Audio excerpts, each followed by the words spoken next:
Morning people, it's Chad here. I'm on day 28 of juice and still rocking the master cleanse. Feeling a lot better today. So anyways, and I guess yes, mad props to my wife, who I will get on here at some point. She's kind of camera shy, but she is on day 31, so she's finally made it. This is her first time ever attempting anything beyond a 24-hour juice feast, so she just dove head on into it, so I give her mad props for that. Alright, so I've gotten, people have been sending me questions, and something that's come up somewhat consistently, so I'll cover it in a little bit more depth, is can I exercise or should I exercise while I'm detoxing, or people who are on a fruit diet solely for the purpose to clean themselves out for a bit. There's not necessarily a blanket statement for that. Now, if you are truly in a depleted state, I think that you should take your time to get as much rest as possible. If you're somebody like me, who I do have a semi-pressing issue, I mean my hands and feet do swell up due to acidosis and my kidneys not filtering very well, but it's something that's at times, at this point since I've been on a fruit-based diet for long enough, it's more or less just a nuisance now, and I know that my kidneys are starting to do their thing.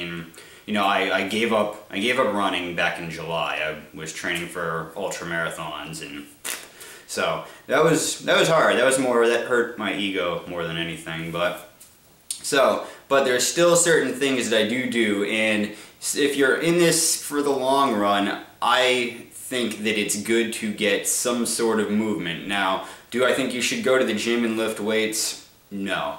Do I think that you should go running? No. I'd say stick to walking, and I'll also show you some various things that you don't need any equipment for, don't need to spend a penny on, unless you want to. So I suggest walking, I suggest rebounding.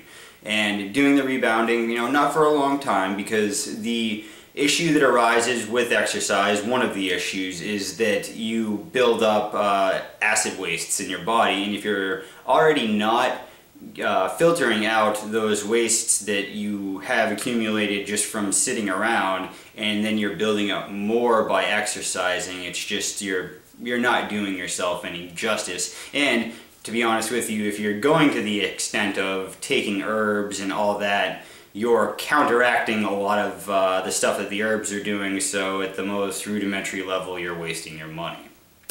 So these are some things that I've drawn from when I used to practice Qi Gong.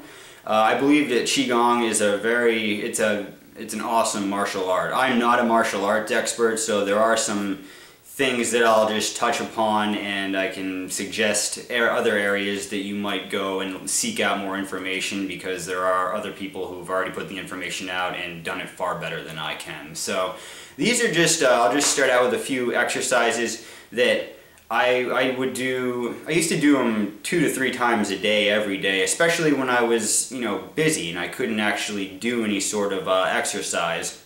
Some of them look goofy, but they serve a purpose. And more, if there a lot of these exercises with that I'll show you, as well as in Qigong in general, it does do things to your being way beyond that of the physical. But if you just look at this, it's supposed to be gentle exercises, so you're not out there to really wrench your body. And it's also doing a lot for you internally. So if you just can only understand one thing, you're stretching a little bit and you're kind of massaging your internal organs. So I'll just give you a couple quick exercises, and I'll talk about some information. So the first one that I like to do, and I learned all these from a Qigong instructor.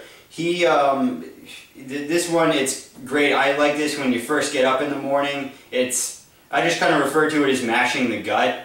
You just put your hands up like this, and I hope you can see this, and then you just lift your legs up like that.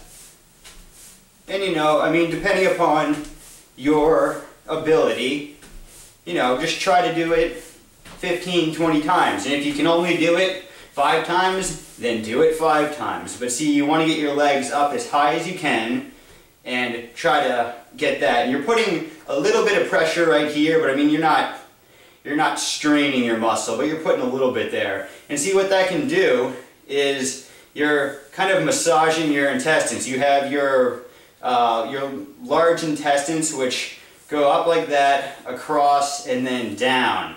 And see, after you've been laying around all night, your you know, the blood flow, lymph flow can be slightly constricted through here, and so that kind of helps to give it a massage and can help you to get your bowels moving, especially if you have constipation. Another good exercise maybe to do after that, if you are experiencing constipation, take your fist, hold your hand over like this, and do a circular motion. And you want to go like that. You don't want to go this way because you'll be pushing things backwards. So, and just enough pressure to push in. You're not trying to wrench your body. This is easy. You go up under your rib cage, across, and then down. So it's just do that as much as you're comfortable with. The next little exercise. This is, I love this. It's good to get the spine nice and loose, and you know, just if you do have back problems, obviously take it easy, or maybe even think as to whether or not you should be doing this particular exercise. But you have your hands limp, so your hands and your arms just like that, and you just twist. And then what you're doing is you have your hands and you're hitting your hip, and then you're hitting that part of your spine right here. And you're just, I mean, this is just tapping. And for those of you familiar with massage therapy, you'll notice sometimes massage therapists use what is called cupping, and they'll cup on your back or around various parts of your body. This is the same theory. So you start out with your hip, and you're just loose, and then you slowly start to work your way up. So you're tapping the sides of your kidneys, and then you're going up your spine. So as you go up higher, you're hitting a little bit higher on your spine. You're just tapping. It's nothing. You're not smacking yourself. You should not be bruising yourself. So then you just go up, and then you eventually move up to your chest. And obviously, if you're a woman, be careful doing this because you don't want to hurt yourself. And then you eventually end with your shoulder, and you're going up like that, but you're just, you're flopping your arms. So, and then if you want to, you can even put a little bit, you can just start out and just do it like this.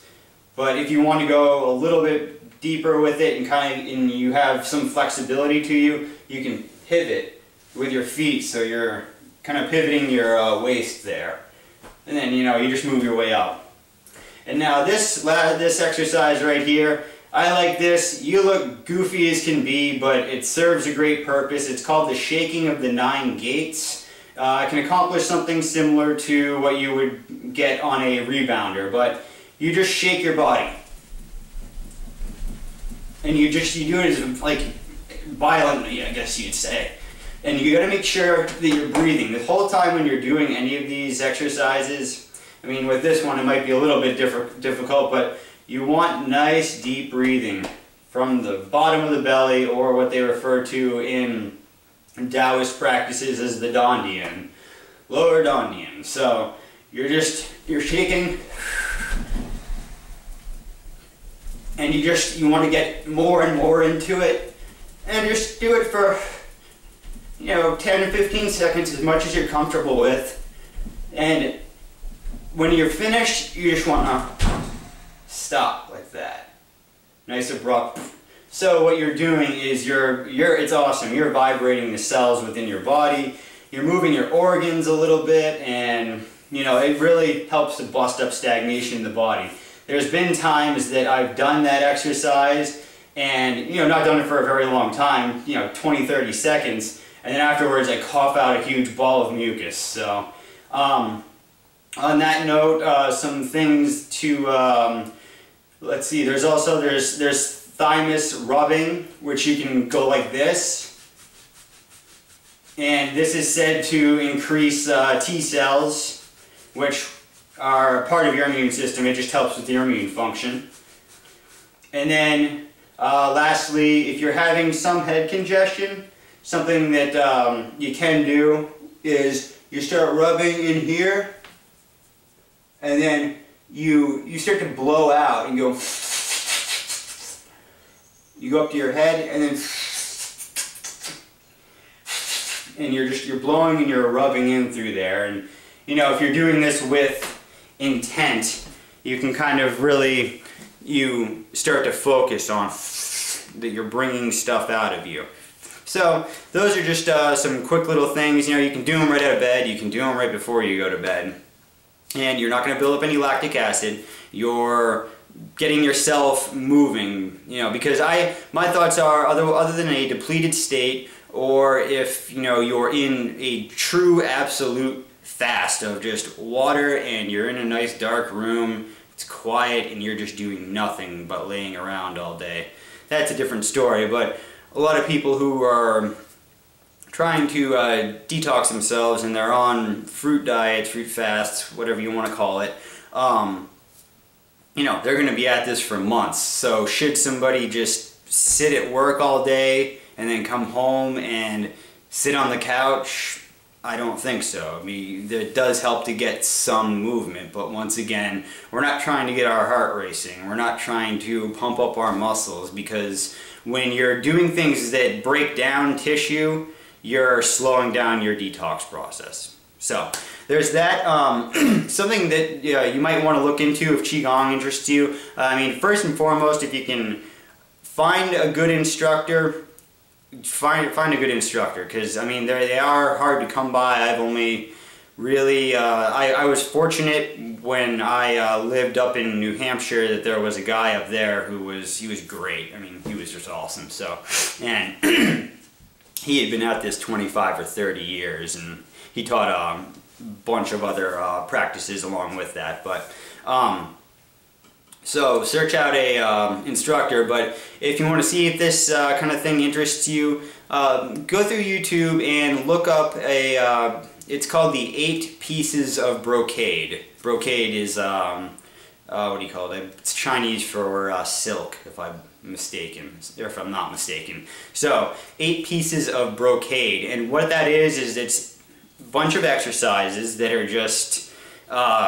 it's geared toward stretching your body out, and it works your kidneys, it moves lymph. I mean, just like the movement itself, if you really have a good picture of where the organs are and what their functions are and how the lymphatic system moves, it's nifty. So, and it's easy to learn.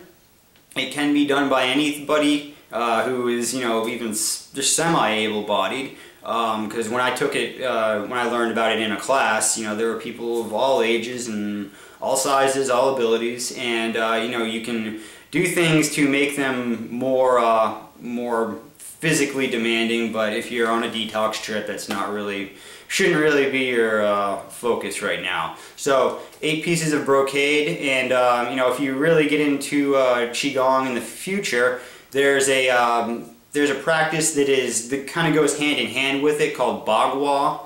It has a very weird spelling that I can't remember off the top of my head, but it's called Bagua, and it's more of a dynamic Qigong. So, and that was really cool. I only took a few classes on it, but fun.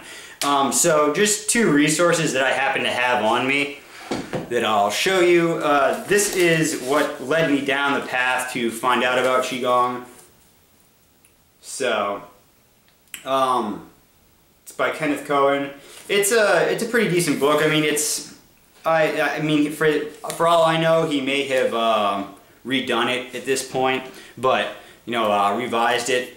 So, but it taught me a lot, and it really motivated me to seek out an instructor. And then if you want to kind of go nerdy with it, if after you learn a little bit, there's this thing, The Roots of Chinese Qigong. And let's see, who's it? Yeah, Dr. Yang Ming Wing. And ironically enough, this guy lives in my town. I've never met him before, never seen him, but maybe one of these days I'll come across him. So, but this book is more, it's more theory, more theory and, you know, nerdy technical stuff, like I said. It's not the kind of thing that you would buy as a beginner, and because there's some exercises in it, but not really. So anyways, that is it for today. Subscribe to my videos, send me questions, comments, hit that like button, share, and go out, have some fun today, and go out and do something for somebody else today. Just do something random, altruistic, nothing in return. Just go do it. See you later, guys. Bye.